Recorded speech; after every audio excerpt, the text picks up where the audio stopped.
All right, welcome to another video from the Outdoor Analyst. I've got a super fun one for you today. I have a budget mid-tech knife. And I know what you're thinking. This looks like a Chris Stroop knife, 100%, but it's not. It's actually a really cool brand called Kronos. Kronos knives, and this is actually the Flatout. It is a mid-tech knife made by Chris Stroop in his factory. As you can tell, this has Stroop written all over it. Matter of fact, it actually has Chris Stroop signed and etched into the handle there, which is pretty darn cool. I really have wanted to try one of his knives, and I actually found out about Kronos knives because one of my favorite makers, Primitive Bear Knives, Alan over there, is actually one of the designers for this company. And it's Chris Stroop, it's Alan at Primitive Bear, it's Ken Onion. It is really kind of an elite set of designers. And then I believe the OEM clearly is Chris Stroop. Like, he's just making all these in his factory. And he has the manufacturing capabilities to do it, to do mid-techs, which usually means, you're water jetting this out. And then the rest of it is just, kind of done by hand. And it, last I kind of looked at some of his stuff, he was putting 95, processes into making a knife over there. And as you can tell, yeah, they're pretty sweet looking. That's what really drew me in. I was like, oh man, I want to try a Chris Stroop, but I also want it for less. Kronos is kind of a way to get into those makers for a little bit less. It's still handmade in the USA. Now, I can't guarantee it's at his factory, but I'm like 99% sure it's Chris Stroop's factory. This is just his work in a nutshell.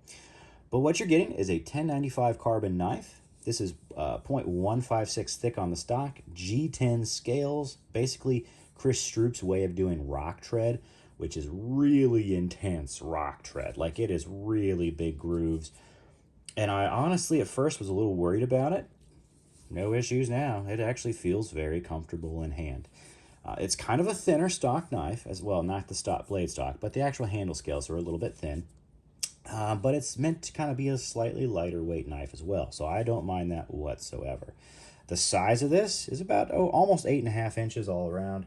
I think 3.8 inches on the blade, a little over 4 on the handle. Pull out the measuring tape for those that want to not believe me. There you are. Yep, a little over almost 8 3/4 there. On the full length, yeah, almost 4 on your blade, about 3.8 truly. Yeah, and then just a little over, 4 3/8 or so on the handle, maybe a little bit less than that. So decent size. That was my biggest worry. Is even Chris Stroop admits in like almost all his videos, he has small to medium sized hands, and it looks like his knives are designed for small to medium sized hands. I have large to XL. That was my biggest worry, and it almost feels a little small because it's thin, but lengthwise it actually fills out the hand just fine. Like, I've been using this knife like crazy, and it's held up very, very well, and it feels comfortable. It's a tactical utility knife. This is a great soldier's knife, honestly. Maybe a little short in the blade, but honestly, pretty darn wicked. Now, it's 1095 carbon, like almost all Stroop knives, and I think Kronos does nothing but 1095 at this point, except for some of the old ones, like Canon. I think you'll see like some AUS 8 in there. But pretty much everything that they've done now that's made in the Stroop factory, at least, is 1095. And it is mid-tech. And these are usually running like 125 to 150, depending where you get them. You get them at Palmetto State or PSA. You can also get them at, who's that? Knife Center. I've seen these at Knife Center over there too. Very, very cool. It's a way to get into a mid-tech knife for less. That's really where this is. You're getting mid-tech for the cost of production. Cost of an SE, basically. So very, very, very cool. I really do enjoy that. Now, size-wise, let's put some comparisons out there. This is very similar to me as a Falkneven F1. They're kind of in the same realm, kind of in the same price as well. Here's your look. I guess camera angle may kind of strew that a little bit, but essentially blade size is just a hair bit longer on the Falkneven. A little bit thicker stock on the Falkneven as well, and a thicker handle on the F1. So the biggest complaint with the F1 is that it has kind of a thinner handle. Well, this is thinner yet, so just kind of keep that in mind. This is not a woodworking knife. It's a utility tactical knife. That's what I've been using this thing for. It's been out in the garage. It's got tons of, hose, tons of cardboard, done a little bit of work in the kitchen. I'd actually took the tip off of this sucker a little bit in the kitchen. Surprise, surprise. Is that a problem? Was the 1095, soft or too hard? No, I went right through a pork chop and hit glass when I was like stabbing into it. So it went right through bone on the pork chop, which is the shocker. I thought it was going to be totally fine. And it hit glass underneath, and it just, yeah, rolled it a little bit. Easy to reprofile, it's 1085, 5 minutes. This thing is razor popping sharp with a perfect tip again. Well, maybe not perfect since it's me, but yeah, not too shabby at all. Yeah, beautiful. Now, this jimping is kind of like hammer forging is pretty amazing. It's smooth all the way around. It's kind of like a really nice little bit of a grip, but it's not in any way abrasive, which I really, really enjoy. Now, I don't know if this will actually throw a fire steel. I didn't try. It feels like it actually has a nice, enough of a spine to throw one, just a little bit, but it's not going to be crazy sharp. It's not as sharp as the Falkneven, which throws sparks pretty darn well. So size-wise, it's kind of similar to that. Price-wise, it's pretty similar to a Falkneven as well. And then I'll kind of throw one more difference in there. Since Primitive Bear Knives let me, well, that's how I kind of found out about Kronos knives. Let's talk about the Minutemen for a second. What's the difference between like a custom and then a mid-tech / semi-custom? Well, I think you're getting a little better design out of the custom. This is AEBL. It's actually got a thinner edge. Now, this is saber grind, but this actually has a slightly thinner edge to it in AEBL, so it's a little bit slicier. It's the same thickness. I like 0.156 really in a like a 4 or 5 inch knife, like a 5-inch blade like this one. Just because it's a little thicker, but this one comes down to a nice slicey edge. This does fairly well. It's much thinner than a Winkler, if you want to kind of put it in that category. That's why it kind of reminds me a lot of the Winkler feel, but it just is much more slicey than a Winkler. The fit and finish on this is really immaculate. Love the Primitive Bear. It's awesome. I do think it's worth the extra 100. You're getting a little better design. You're getting a little more ergonomic of a handle, but you're also getting a much better sheath. Now let's talk about the sheath. Real quick, this is a great sheath. Taco sheath, nice thumb ramp, boom, you can pop it right off. I love that. With the Kronos, this is the downside. Your sheath is Kydex, nice taco style. Comes with a blade tech. Don't love that, but that's not really bad. You can always change that out. The issue is not retention. Snaps in just fine. There is no thumb ramp here whatsoever. Matter of fact, it's actually really sharp in there. There's no way to really just push off of this and to get the knife out. It just does not work. So, does that make it kind of a thin profile? Sure. Putting this on the belt, putting this on, like, honestly, like a plate carrier, amazing. But there's no ramp. You have to have it secured by some other way. You can't just push it off. So definitely a downside. This is like, I don't know, an old school way to do things, a very poor design decision. Hopefully they'll change that in the future. You need a thumb ramp on there. That's just stupid. It's Kydex, man. But other than that, the G10 handle scales, pretty much amazing. Little thin. I love not the chamfers, but it actually really does thin out up here. And it just allows you to make this almost like a really good feather sticker. Not feather sticker, field dresser. You could field dress really well with this. It really does just get thin up there, so you can pinch grip this really, really well. I just love that. I really do. I really like this knife a lot. For 100 and, I think I was like 120-ish bucks on this thing.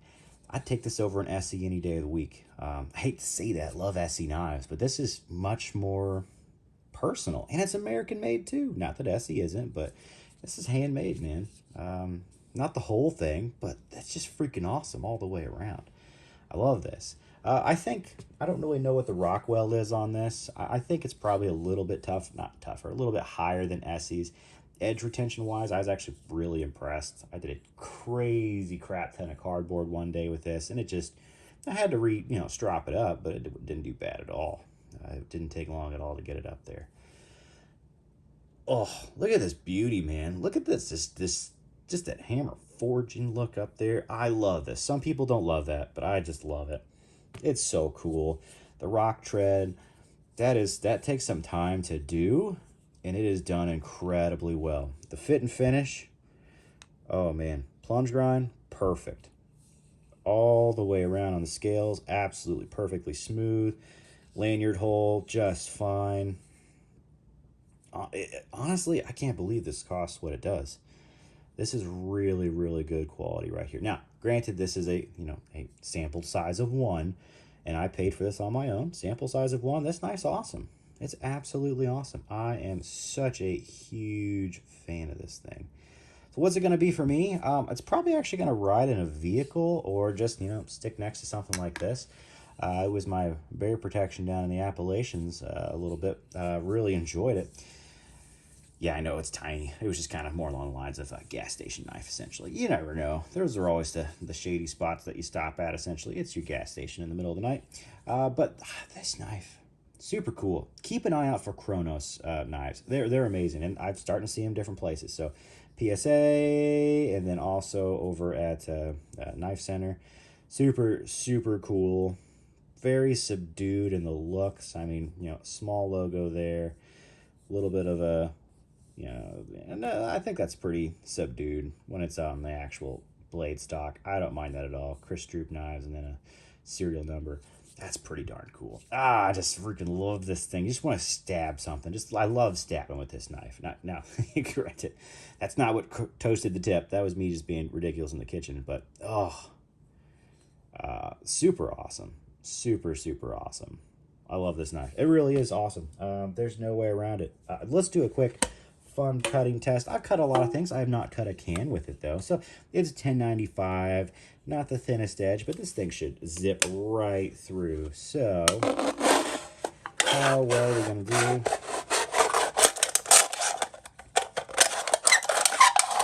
Is it gonna hold up? Is it gonna cause some major damage? Zevia can. Oh, nailed that camera tripod. How'd we do here? Oh, maybe a couple extra scratches. I guess so. Oh, 0 edge damage. 0 edge damage. Oh, man. Beautiful. 1095. Cutting like a champ. Got to absolutely love it. Also, yeah, Zevia, come on, sponsor me, man. That'd be pretty cool. Anyway, hey, thanks for hanging out. Like, subscribe. I do definitely appreciate that. I am so pumped we're at 2,000 subscribers now. That's just so fun. I love the going back and forth with the comments on people, getting really good info. Yeah, they'll always make sure if you missed anything or said something wrong. Everybody lets me know, and that's kind of fun at the same time. But I just love all the feedback, all the experience that comes as well from other users out there, especially in different locations. It's so much fun. It's just great. Yet again, I'm one guy giving information that I have. I just love seeing other people put their info down there as well and their experience. So are there any other mid-techs that I'm missing that are in this price range? Let me know. I am super interested in how they can do this for the price range that they're at. This is just freaking amazing. Yeah, the Sheath's a little bit of a letdown, but that's not the end of the world. Anyway, thanks for checking this out. I will catch y'all on the next one.